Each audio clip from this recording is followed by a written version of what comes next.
the great halls of their house, there are assembled three who hope to one day be the world's greatest driving heroes.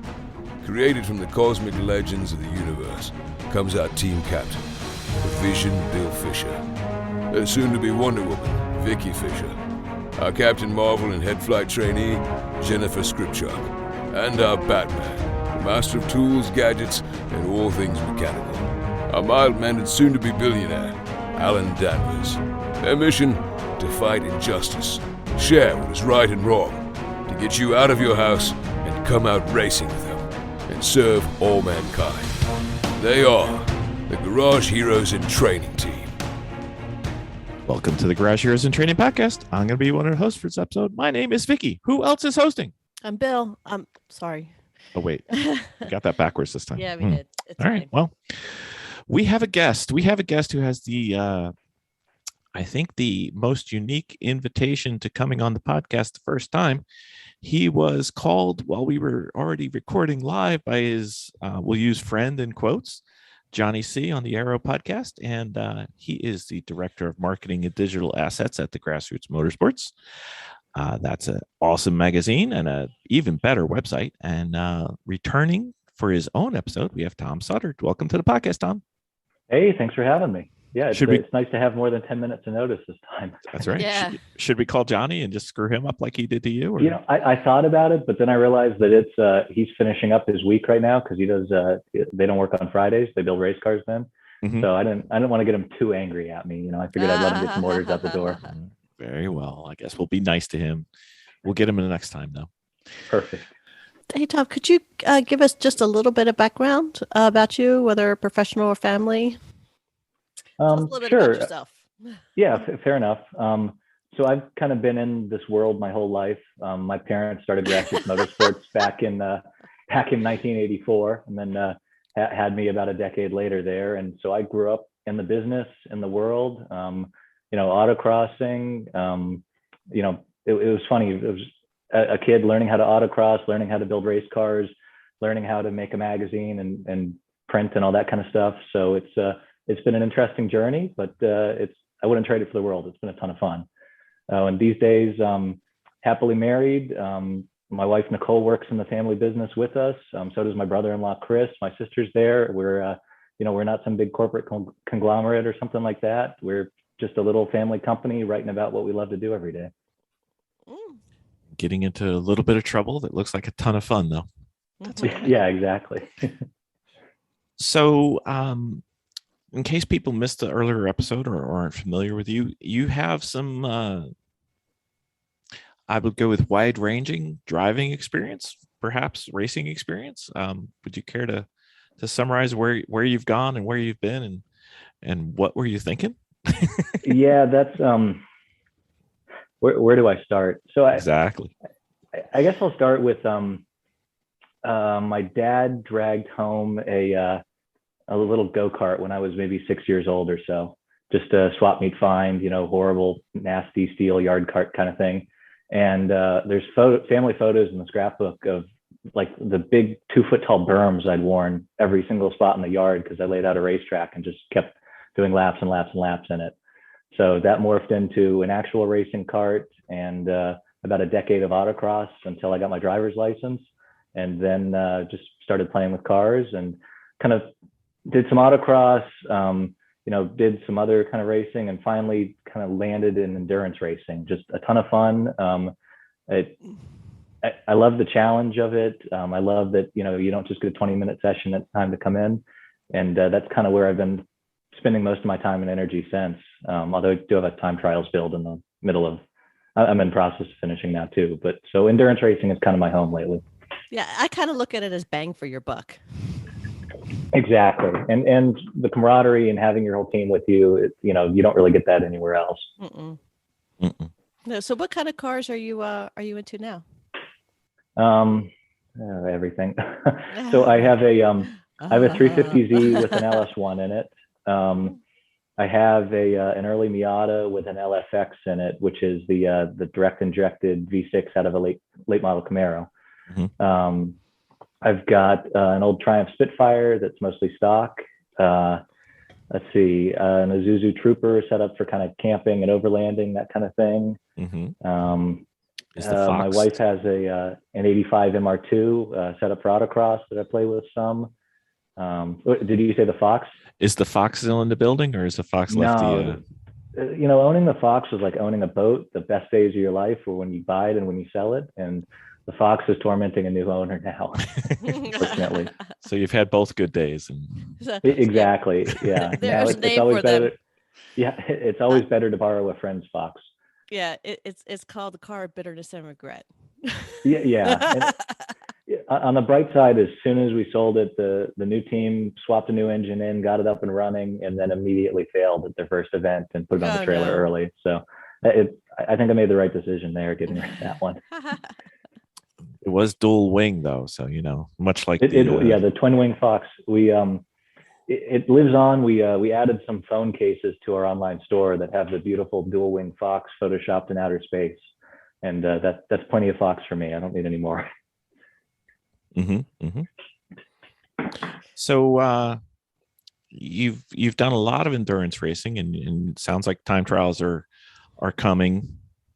Do you have any more steps on your racing journey? I'm always looking for what's going to be a cool story and where we're going to be able to learn something and teach our readers something. So, I have no idea, to be honest. I'm going to keep racing. If a cool new thing pops up, like amateur endurance racing did a decade or so ago, then I'm sure we'll try that out and see how it feels and write about it and build cars for it and all that fun stuff. I'm real excited. I'm actually on the advisory board for that upcoming SCCA Enduro program. And I don't think I'm allowed to talk about any of it, but I will say that I'm really excited and already plotting the car to build for it, and going to have a ton of fun in that series too. Well, when you are allowed to talk about it, we know a guy with a podcast. Oh, good, perfect. Good to know. Just a thought. Yeah, I keep saying every week, I'm like, please, can we talk about this? Like, no, we need to figure out what it's going to be first. Like, oh, okay, I guess that's fair. You got to jump before you look. Yeah, exactly. I don't know. We're going to rent a track. It's going to be awesome. Come join us.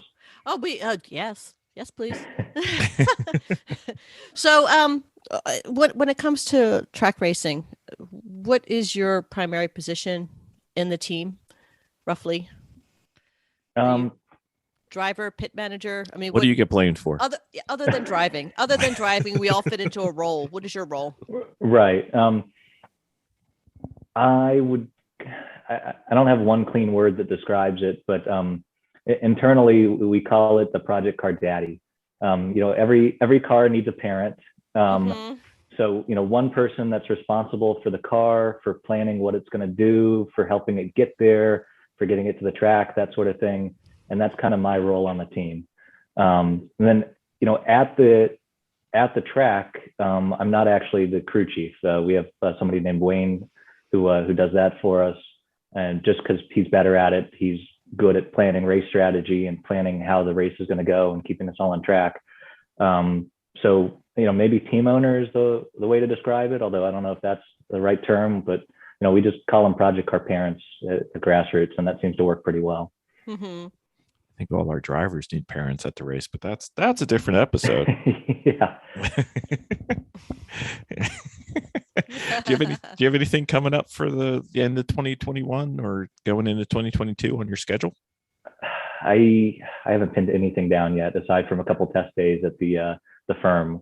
Just sorting out some fresh cars and trying to get that poor little Miata actually reliable enough to enter a real endurance race.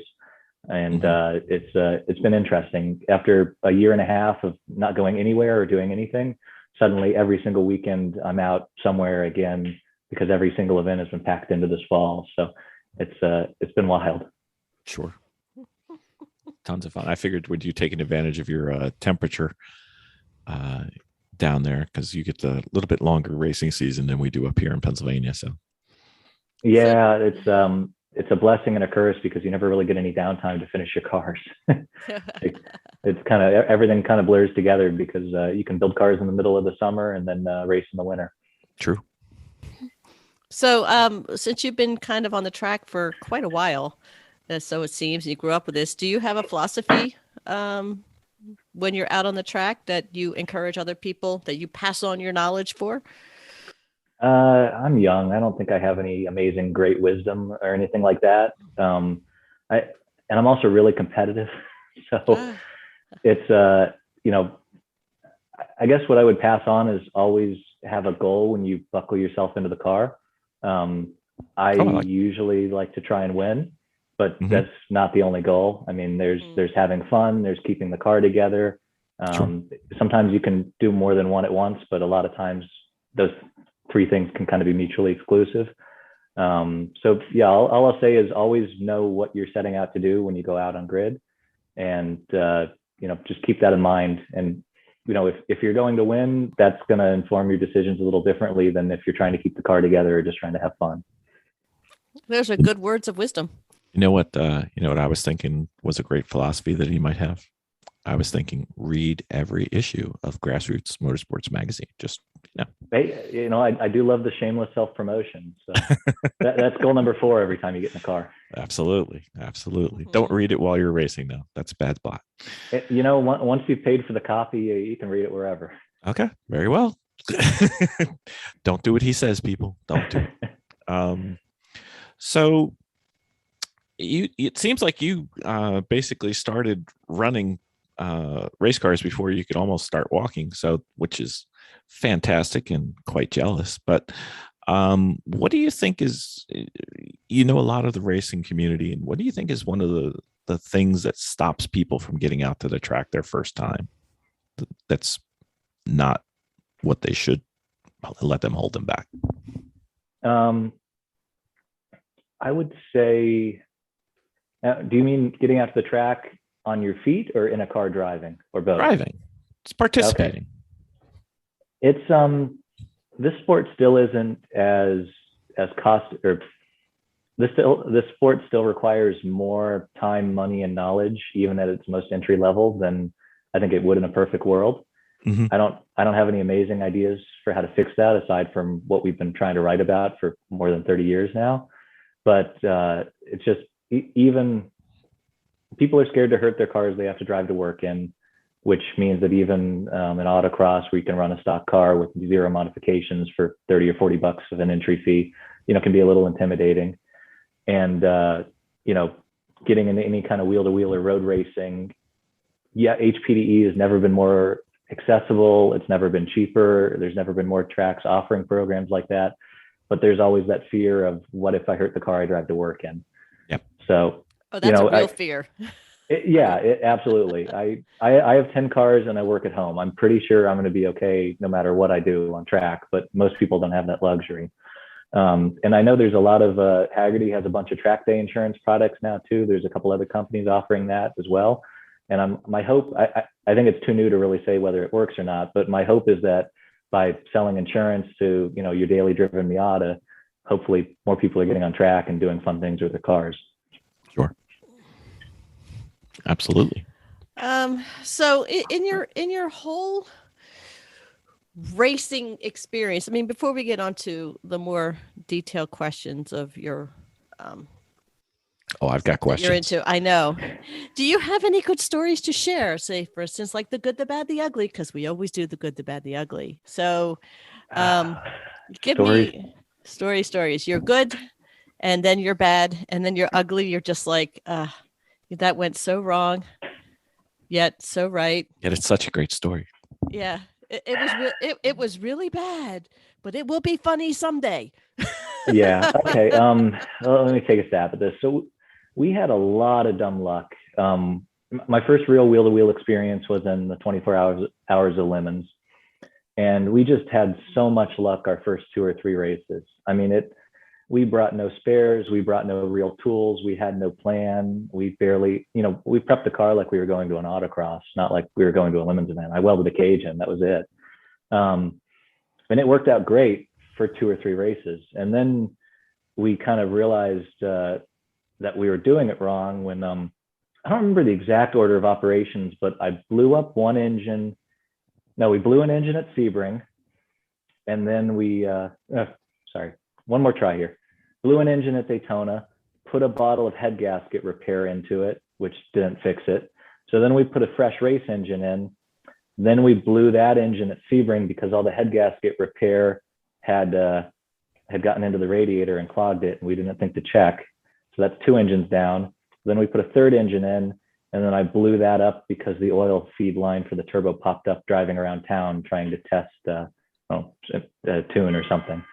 So that was 3 engines down due to only zero.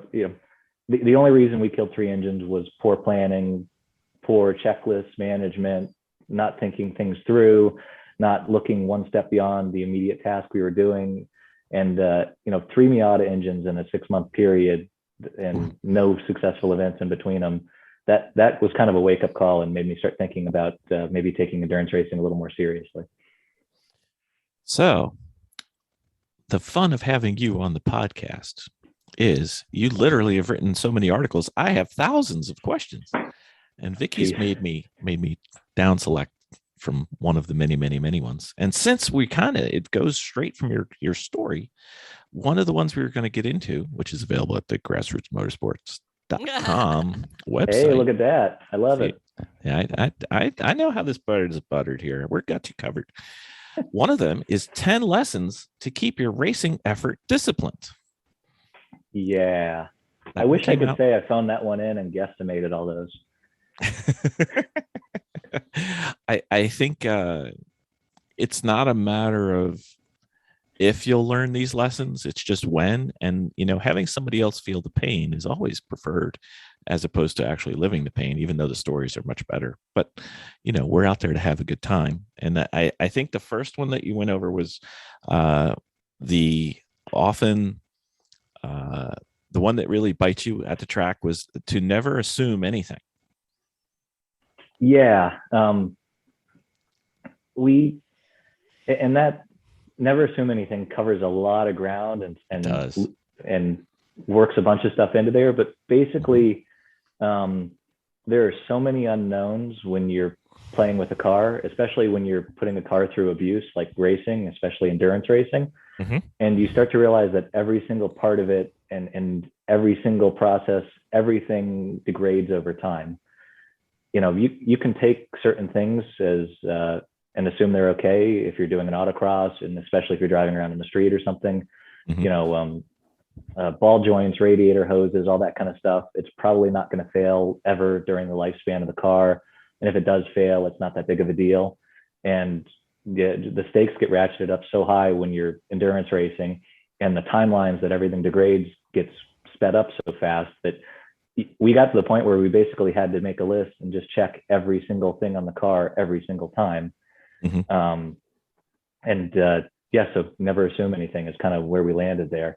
And that's honestly made me better at test days and shorter races and that kind of thing too, because I don't have random failures anymore, basically, at least not many. We try not to, because we don't assume things. We check everything now. Mm-hmm. Mm-hmm. I think our first encounter with this one was it involved lug nuts and driving our race car to the shop. And it's quite a story. Mm-hmm. Yeah. And it also, I got burned by experts a lot. And, we get a lot of help from a lot of different people, especially, all racers do, but especially at GrassRoots, we have so many people willing to lend hands and lend help. And you realize that there are a lot of experts. Very few of them are experts in exactly what they say they're experts in. Mm-hmm. And even fewer of those are experts every single time they do something. So it got to the point where even if I know less than whoever built part XYZ, I'll still figure out how it should be built and go through it and make sure it was done correctly. Because while I might not be able to do it myself, I'll probably be able to at least figure out whether or not they did it right, or if I need to ask another expert or validate it some other way. Mm-hmm. Because it just, you can get burned so many different ways. Yeah, I think that's one of the harder things to do when you're starting, because we started at, I don't know if you can be less than 0, but we started, if you could be, we were, and trying to find people and friends to listen to and to listen to and try to figure out where to listen to them, because they're not global. Several of our friends, while they appear to be globally knowledgeable, they probably aren't. And then knowing when to listen to who and about what, and don't just take it as, oh, they said do this, so to do this. Because we did that for, I don't know, a year and a half, maybe 2 years, and didn't work so well. But that's okay. And it's I also realized that you can ask experts, is this right, or how would you do this? And then you can follow up with, and why? And The why. 99% of the time, they're willing to explain the why, which A, helps to make you get closer to an expert over time. But you can also find, maybe there's a flaw in their logic, or they're misunderstanding the application or something like that. So by always asking why, you can you can catch some things before they strand you out on track. Yeah, why is important, because otherwise you'll always be in training. And, while that's part of our name, it's supposed to be small letters. Sometimes it gets a little bigger. Depends on the car, but we're working on it. Yeah. So next step on your project was picking a parent, having one person responsible for the car, basically getting it to the track, I believe. Yeah. And I hear all the Lemons team is screaming right now, what do you mean one person has to do all the work? That's not fair. My buddies and I always get to the race on time. It's perfect. And by picking a parent, I don't mean that one person has to do everything. I mean, one person is ultimately responsible for things happening, and they need to be the one who has an overview of what you're trying to do, and who is at least aware of every task that needs to be done. And then it's their job to delegate tasks and parts, and tow the car here, bring the car there, to the other team members. Basically, one person acts as crew chief. And it's the one thing that we'd augment to that is we have a fairly large team with a lot of people who are very willing to help, but having one person start and finish a project is very important, because if you don't, it'll often take you longer to figure out where they left off than just do it yourself. And trying to make up for this, you got to get stuff done, but it's so much better if you can have it to be one person's part responsible, because otherwise it multiplies the hours needed. Yeah. And it's I think it's important to note too that being a good mechanic doesn't necessarily make you a good car builder, and vice versa. What you kind of need to look for in a parent is good organizational skills and management skills. So that's why when I wrote the story, Wayne was the one kind of shepherding our Turbo Miata through endurance racing experience, just because he was a good manager and good at planning out what we needed to do, and good at keeping all of us focused. So he, and Wayne's a really good wrench too, but that was secondary to his organizational skills. So what are some of the skills? Okay. Because running a team, and sometimes when people pop in and pop out, what are some of the techniques that you use to keep your team organized? Sure. I guess the first point I'll make is that we start every build with a desired event, basically. When we started putting the V6 into our Miata, we sat down and said, we want to run in the American Endurance Racing Series at Road Atlanta on this date, arbitrary date, doesn't matter. We knew we were very, very, very unlikely to actually make that event with the car ready to go. But that gave everybody involved kind of a North Star of what we were trying to do. And that helped us make decisions on suspension, on brakes, on power, on timelines, on whether or not to wrap the car. Basically, we could always refer back to that. We are going to bring the car to this event and do this. So it's always important to kind of set that goal out. And then from there, as soon as you kind of figure out that why statement, why are we building this car? Everything else can kind of flow from that. We need to buy coilovers for this car because we're going to do the AER event at Road Atlanta, and the stock spring, or the cut stock springs and worn out conies we had on it aren't good enough. Then you just basically iterate on that over and over again until you've got it down to the individual task level, where it goes down to one person putting one coilover on one corner of the car.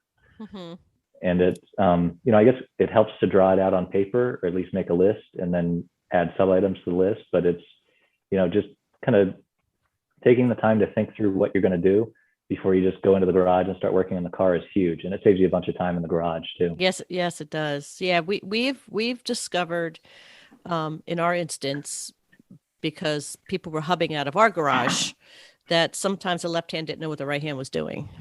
Yeah. And that led to tires falling off when you take them out, or things that were just breaking off because the job was complete, or you thought the job was complete. Did you ever run into situations like that? Oh, absolutely. We killed a Miata Torsen differential, which is not a cheap thing to kill, because somebody checked off that they had filled the differential fluid and then retired about 10 minutes early, figured they'd do it in the morning. Mm-hmm. Wasn't me, for the record, but yeah, still disappointing. And I assumed it was full. So, we went to the track. We showed up to Daytona with brake pads that had 20% left because two people thought the other one had changed them. I have a million examples of where we were just disorganized, and it cost us time and money. Yeah. And you know what? And when you're putting together a team, this was probably one of our very large hurdles that we had to overcome, and we had to develop a system for an actual working system. Now, in our system, what we've decided that we were going to do was we would get painter's tape, and we would make the list and attach it to the car with the painter's tape. Each person would do that. And then whoever completed the job, it had to be complete, could take it off and then turn it vertical. And then that's a great system. That was, the job was done that way. Anytime somebody walked into the hangar, to work on the car, this is what still needed to get done. This is the jobs that were done. These are the people that did it, that completed it. So, and we take that one step further, which is whoever's the parent of the project car is the only one responsible for making sure all those things get completed. Right. So when somebody working on the car needs another task to do, they don't go look at the painter's tape. They go to the parent and ask what they should do next.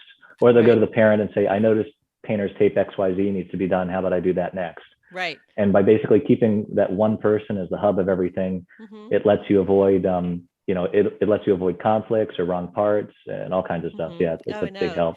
It's a team growing pain when you guys start getting out on track, just for, all the young teams and the new teams going on. It's a constant thing.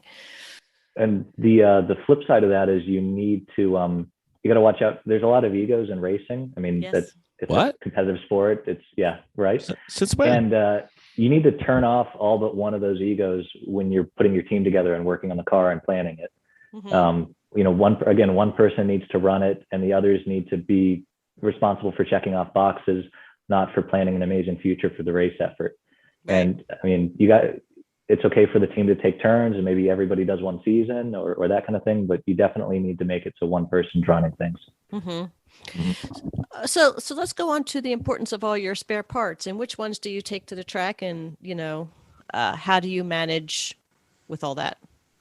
Sure. So I'll start by, what do you take to the track? We kind of sit down and make a list, and there's a couple factors. There's how easy is something to transport. A spare Miata body shell, not really easy to carry around, but spare brake pads are really light and easy to pack. So if something's easy to carry, it's more likely to get brought. We look at how easy something is to change. So new clutch disc is much, much, much harder to change than a new alternator. So that factors in the decision. And then we look at what's likely to break and we look at what's likely to wear out, and then what's likely to break and get damaged.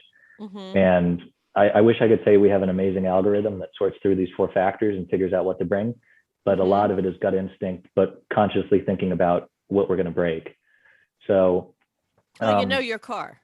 So. And a lot of it is experience, every Miata team should have a spare cam angle sensor with them, because they're easy to carry, easy to change, and common wear items on the car. But so once you kind of have that all, once you kind of have ranked your parts and have your wish list in your head or whatever, Then we look at what space we have to carry things. So if you have an enclosed trailer, this is going to be a different answer than if you're towing with an old Crown Vic and all you have is half the trunk. So we ended up buying basically just a big cheap rolling toolbox from Harbor Freight. It was a couple $100, and we filled it to the brim with spare parts for a Miata. So we bring basically any electrical sensor, alternator, water pump, 4 spare brake calipers, brake pads, rotors, axle, clutch, pressure plate. I have a whole list. One notable thing we bring that some Miata teams don't bring is we bring a spare set of corners for the car. And that's just because we put it on the trailer early due to crashes a few times. So you can fix that by fixing your drivers, and we've tried to and done a better job. Or you can just bring a couple spare A-arms really cheaply and easily too. And then a crash doesn't necessarily push you out of the race. And then one big lesson is we had a couple incidents where we would be walking the paddock looking for a part when it was rolling around in the backseat of the truck, or where we would be digging in our spares knowing we had something and then we had used it the previous race and didn't realize it. Or we were calling parts stores and trying to figure out a cross-reference on a fuel pump that, like with the Fox, we use a Ford truck fuel pump, which has a weird part number. So sorry, I'm getting all mixed up here, but basically make a checklist of every single spare that you bring to the track with you. And you should include what it is. So a Miata alternator.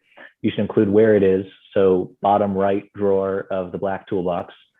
You should include its part number, especially if it's from a different car. So if you need another one, you can just call the part store and give them a part number instead of looking up some weird cross-reference. And you should include its condition. So that's how we know, if we lose an alternator on the Miata, we have a spare, it's in the bottom right drawer, it's good, used, tested. And if we need a new one, it's part number 123. So that saves you so much time and money buying parts twice or not having a spare and missing track time. And we tape, we have the list digitally on every crew member's phone so they can search it right from the pit stall. So if the driver radio's in, voltage gauge is low, the crew member can pull up and go, okay, we need to run back to the trailer and grab the alternator. I know exactly where it is. And then we also have it printed right on the front of the box too. So if you don't have a phone or an internet connection, or you're another team looking for spares, you can just look at it in paper too. And that's helped us a ton. So I'm just putting it out there. Is there a place where we can find said list? I had of said list? Somebody actually emailed me asking for them after this article posted online a few weeks ago, which is a shame because I wrote this like 5 years ago or so, and the lists are 3 computers old. So I got to update the list since we've since swapped the car to a V6 anyway and haven't done an endurance race with it. But I'm wondering if we could have some. I'll figure out if I can post some template lists or something so teams can fill them out themselves. That would be awesome. Yeah, it does. Even just having like something scribbled on a napkin is way better than just having a mystery box of spares. So just it's okay to start small. Yeah, very, very good idea. Yeah, we've got a ton of lists, but that doesn't mean that they're the best list we could have. So we always, willing to borrow. Oh yeah, no problem. And we'll post that on the a link to that on the episode notes. So if anybody's listening and they want to know as much as we want to know, we share. That's okay. Yep. So the one thing that we learned the hard way after our 3rd year of racing and not doing it was that maintenance and prepping especially matters especially in the off season. If you have time, you can't just change the oil and make sure the fluids are full and keep racing a car for as long as we did without the car taking the brunt of it. And we were very embarrassed once we started taking the car apart and looking at what we were trying to race.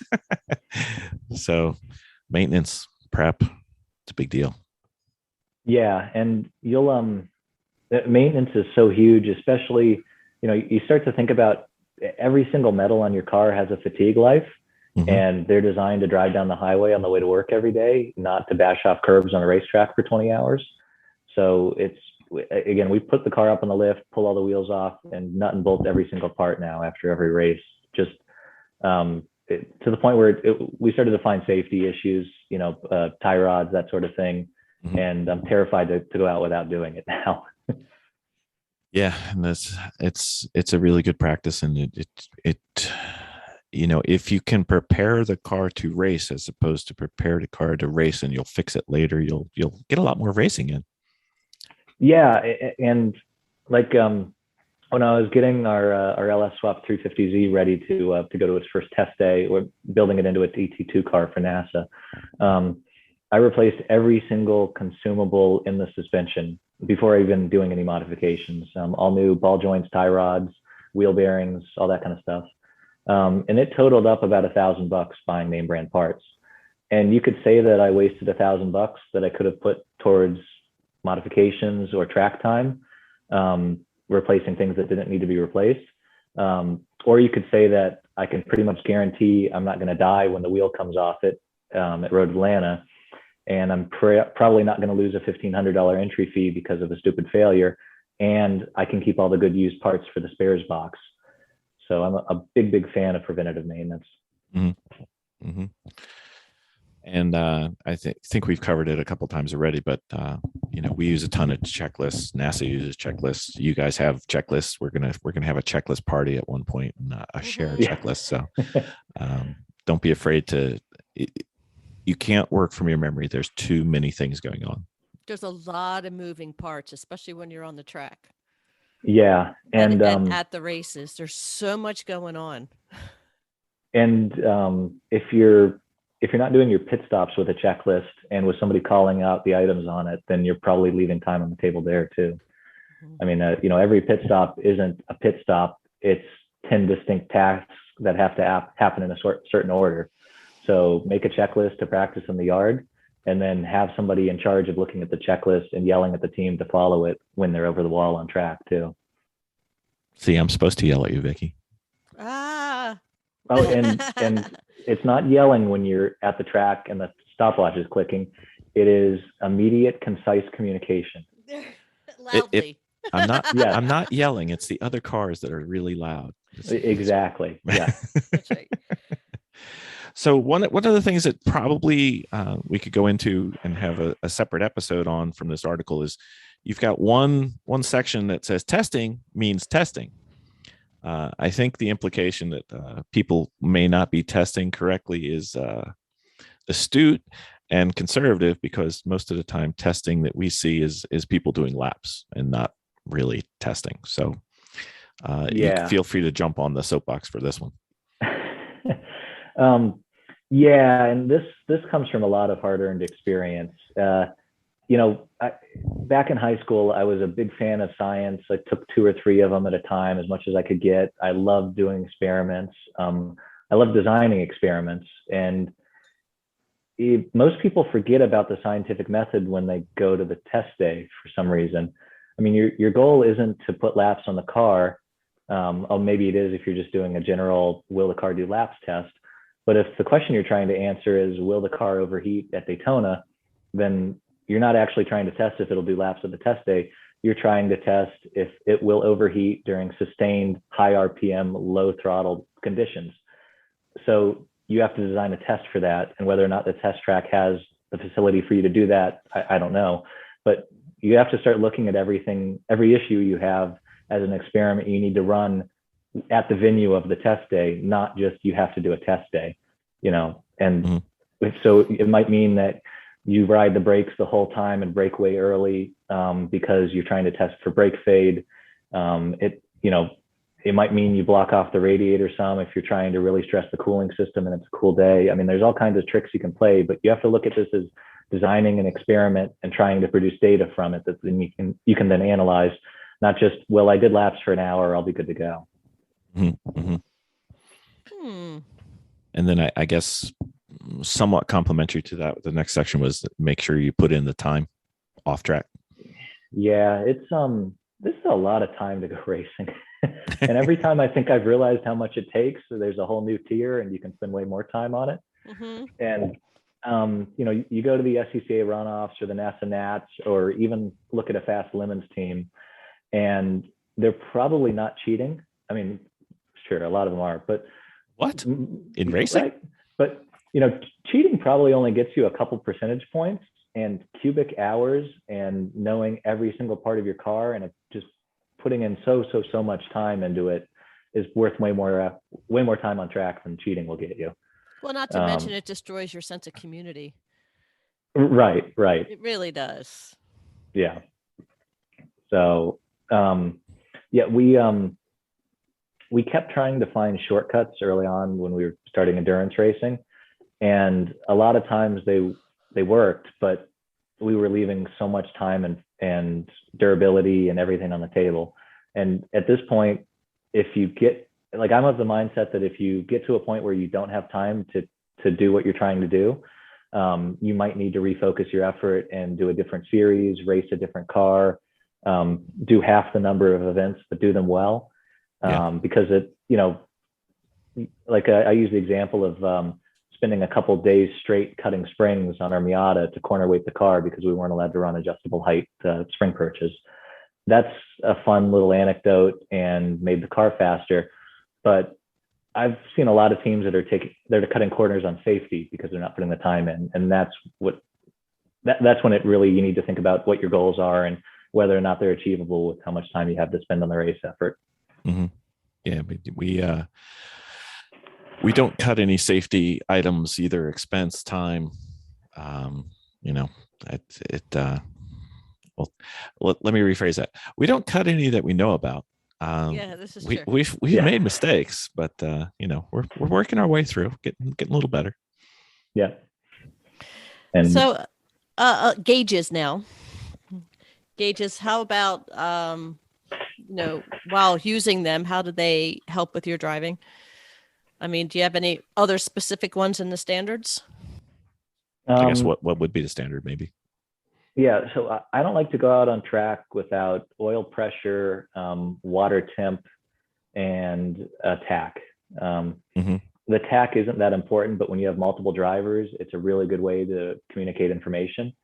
So you can say, shift at 6,500 to keep the car alive, but you can also say, like, I was at 6,700 in this part of track because I took this line. It's just a really easy way to bring data between two different drivers and kind of share benchmarks and help them help each other. One gauge that's really, really important, I think, for endurance racing, especially with multiple drivers who might not all be the ones who own the car and are worried about blowing it up, is a coolant pressure gauge. I always wire in, you can buy just a low oil pressure switches, work great. Plumb that into the coolant circuit, and then have them activate a big red light when the cooling system loses pressure. And that means that your driver will know when the line blows and not when the head gasket blows because the engine's overheated. So that basically, that gauge will let you know the second you have a failure on track, instead of waiting for the consequences of the failed hose, which is you're overheated. Yeah, and we're thinking about adding another light, the lunch is served light. That might get a couple of our drivers to finally come in. We'll see. We've had instances where they didn't come in because they were too wrapped up in their own head and they were having so much fun. They weren't even hearing us at that point. Yeah. And one other thing about gauges, drivers are really stupid, me included. I mean, everybody put the helmet on and get in the car, and zero problem solving skills, zero reading comprehension. I mean, just a bag of meat with hands, basically. They're useless. At best. So I'm a huge fan of warning lights when it comes to drivers, especially endurance racing. Yes. Because, a driver after a 2-hour stint, when somebody's been on them for 5, 10, 20 laps in a row, is not really going to notice if the temp gauge is a little high. And if they do notice, they probably aren't mentally with it enough to make a good decision based on it. So warning lights are awesome. I still like gauges, though, not because the driver is going to be making decisions based on the data from the gauges, but because they're going to be radioing that back to the crew chief, and the crew chief can make decisions for them and tell them what to do. Right. And that's a good point too, because being in the car, being focused in with so many other things that are going on, it takes just that extra fraction of a second to really focus on what I'm looking at versus, okay, that we're having an emergency. This gauge is now flashing to pull me out of my head. So. Right. And, that's why telemetry is awesome if you can afford it and if your series lets you run it. But, just think about when the driver's in the car, the entire team is sitting around looking for something to do back in the pit box. So you might as well leverage that processing power to make decisions that the driver doesn't have to then. And that's what radios are awesome for too. Yeah, we're trying to, we've got a new car we're in the midst of, and we're trying to get the telemetry to be replicated in the pit. So the driver doesn't necessarily have to look, because there shouldn't be the only one looking. So yeah, they had that really cool one too, where we can just be in the car. Is that what you're referring to? Yeah. In the pit, which is awesome. You're actually looking through something like the GoPro. We haven't gotten, now we've got another way of doing it. We haven't gotten it working yet, but it's on my list for the winter. It's on the list, winter projects. I've never actually done this, but I've seen some teams that have done this with some success. You can mount a phone and start a Facebook live stream pointed at the dash. And that's a really easy way to monitor what your car is doing when it's out on track. Yeah, that would be a nice way to do it. Yeah. So we've got one more to do besides this, but it blends into our next topic. But the if you do everything right and you do all of the proper technology, you do all the proper preparation, you have all the parts, you have all your team all ready to go, you've got your pit stops down, all that means is you're prepared, but you still may not win. Yeah, and that is the harsh reality of racing. I mean, watch an IMSA race or a NASCAR race, or any of the real series. The reason that cars are crashing or having mechanical failures or even just finishing 10th instead of first is not because the teams don't know how to endurance race, or because they don't have extra time and money to spend, or because they have bad drivers. There's a lot of luck involved still. And sometimes you can do everything right and still not have the opportunity to win.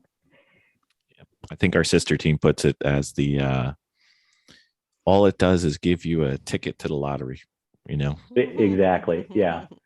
And and you're not the only team trying to do everything right too, is one thing I always try to remember.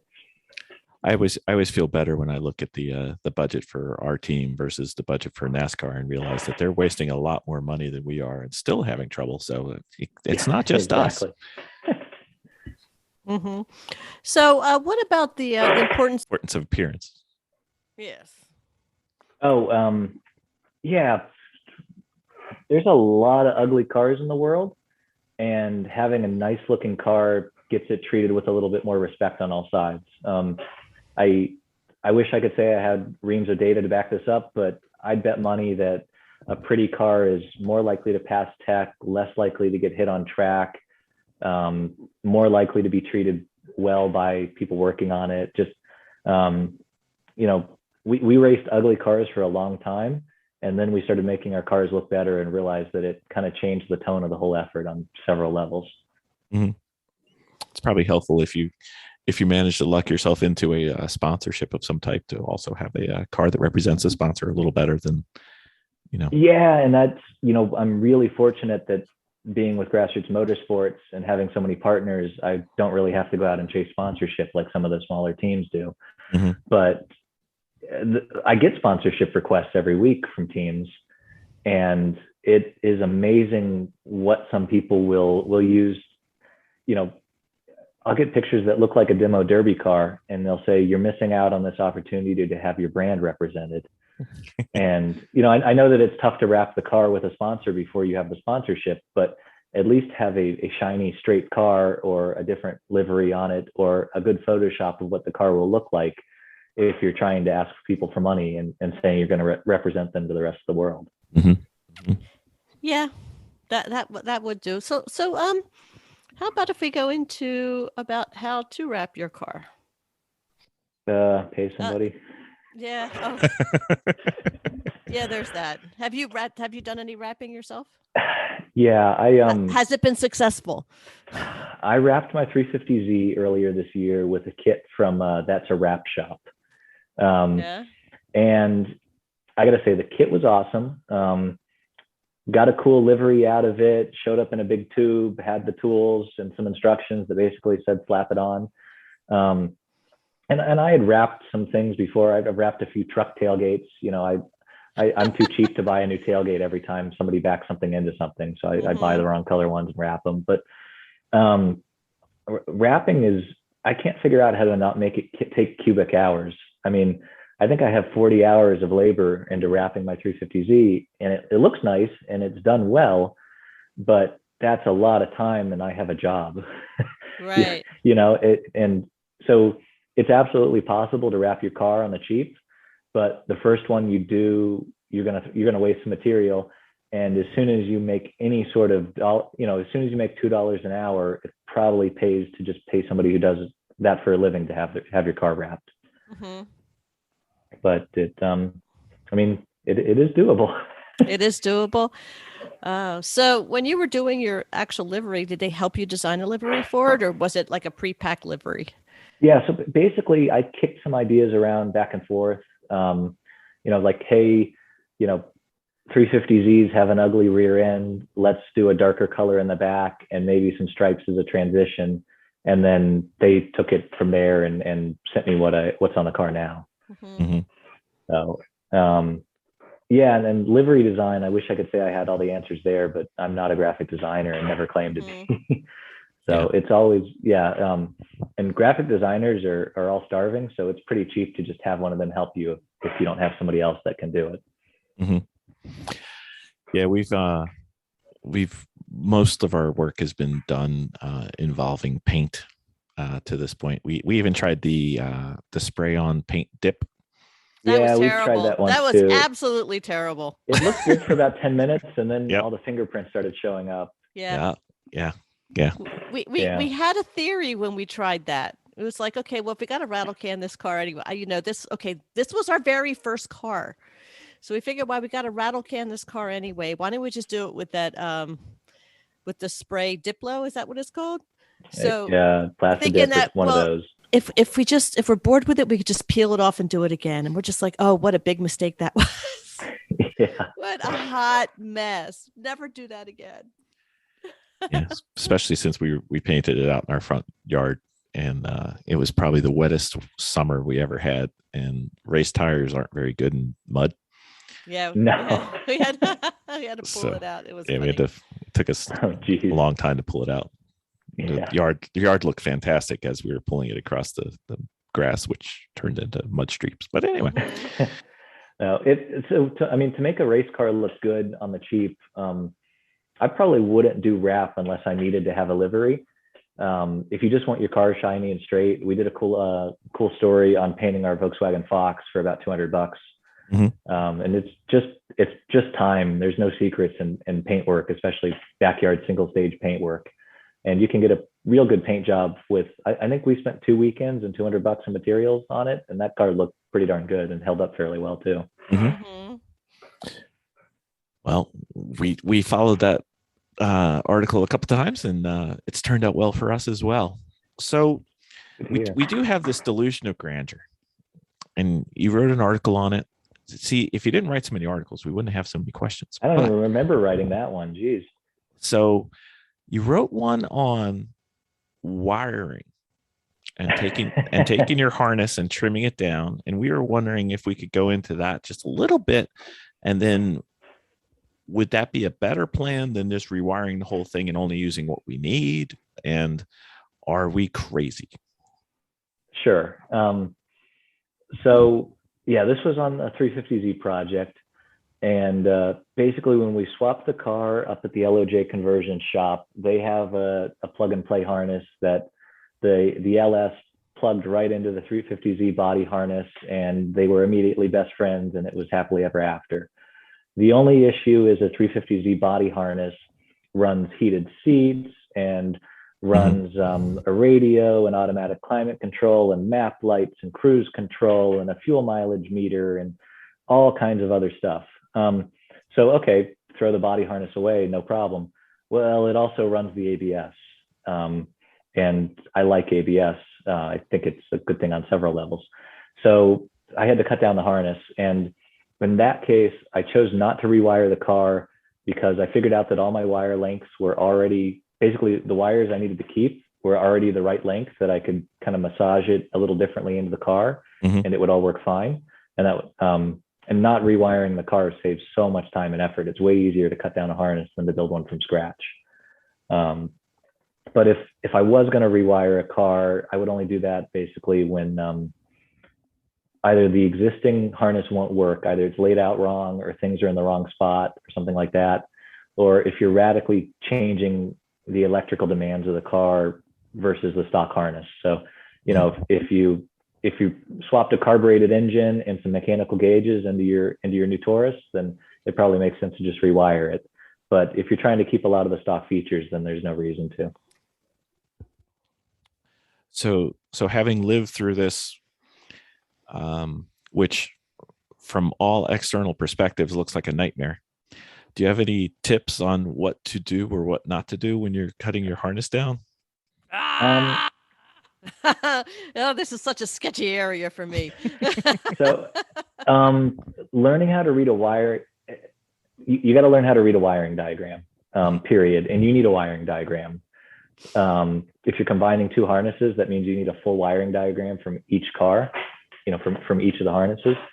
But, and in theory, you could cut down a harness without ever learning how to read a wiring diagram by carefully cutting and tracing and figuring out, you know, what does what, and maybe one or two informed guesses. But then if it goes wrong, you're going to need the wiring diagram to fix it anyway. So it's better to go in with that knowledge before you start cutting anything. I have an all data subscription, which is kind of like cheating because it'll spit out whatever you want. But usually almost any mark specific forum will be able to give you a diagram to work from. And then you can go from there and kind of guess and check yourself, learning how to read it and making sure it matches up with real life. And once you're comfortable with that, you can start making little X's on the diagram and cutting wires. And probably not the project for the team member who's colorblind, I would think. No, definitely not the project for the colorblind team member. It's also, I've seen people try to cut down harnesses in the car too. Don't even bother, just take it out, lay it out on a giant folding table and cut it all out where you've got easy access and good light, and you can kind of spread things out to keep track of them. And get comfortable with rewiring connectors. Probably a good plan.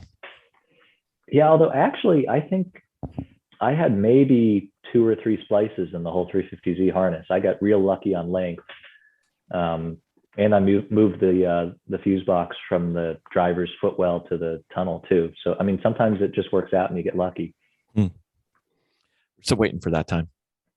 Yeah. That's probably the first and last time it ever happens. Well, you'll take it though. At least you got it in early. Yeah, exactly. So what could the future subscribers and readers of the magazine and the website look forward to? Do you have anything coming up? Can we break some news? Anything? Break some news. Anything? Any like event coming up that might be notable? Like involving a helmet, perhaps? Yeah. Well, when does this release? Whenever you need it. Well, yeah, Weary Helmet to Work Day is tomorrow, so I think that's not going to do it. Yeah, I was going to say. No, I thought we had another week. I had my weeks mixed up. Okay. No, but we do have. It was great, by the way. We had a great time at Helmet to Work Day tomorrow. Yeah, we're all wearing helmets right now. That's right. I feel like I am right now with that question, but that's just me. The next thing we have coming up is the GrassRoots Motorsports $2,000 challenge. Yeah, that is it's Friday and Saturday, October 22nd and 23rd.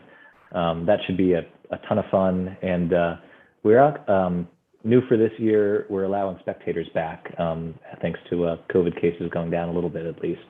So yeah, spectators are welcome at the $2,000 challenge. It's in Gainesville, Florida, and details at 2000challenge.com. So Miss Vicky, are you familiar with the $2,000 challenge? No, I do not know the $2,000. Even from a high level? No, tell me. Oh. So fill me in. It's basically you have a $2,000 budget to build a car and then compete in an autocross, a drag race, and a concourse, so we don't get ugly entries. And okay, $2,000 is probably some Beater Miatas or something like that. they run nationally competitive autocross times in 9-second quarter miles. So it's some pretty impressive machinery there, and what people are able to do on a budget. And it goes against every single thing I just said with how to have a successful endurance racing effort, because they're reusing head gaskets and old oil and all kinds of shortcuts. But when the car just needs to make one autocross run and one drag pass, it's pretty amazing what you can do on a budget. Yeah. So I'll show you some of the cars, Miss Vicky. We will. Okay. We'll get you up to speed. And yeah, I imagine that this year is probably one of the harder ones, because anything for under $2,000 right now with the COVID implied chip shortages and everything else with the crazy used car market. Yeah, could definitely be an interesting year. Yeah, I'm excited to see what the teams bring this year for sure. That could be great fun, and they can look for that on the website. I guess would be the first place you'd post stuff on that. Yep, GrassRootsMotorsports.com. Sweet. And you can read literally hundreds of Tom's articles and lots of other contributors. We've got a few of your contributors. We're dying to get on the podcast. We're working on that. Awesome. Yeah, got a real good team. You do, and we always keep him at the hangar or at the garage just so we have something to read when something's not going right. You need to just unplug just a little bit. You grab a little article there, maybe a beverage or two, and perfect. Things get better. Well, thank you, Tom. I'm glad you had a little bit more notice on this episode than you did on your last episode by factor of several thousand. Thanks a ton for having me. It was nice to join you guys. No problem. I'm sure we'll bother you again in the future, sir. Sounds good. All right. Thank you. Bye.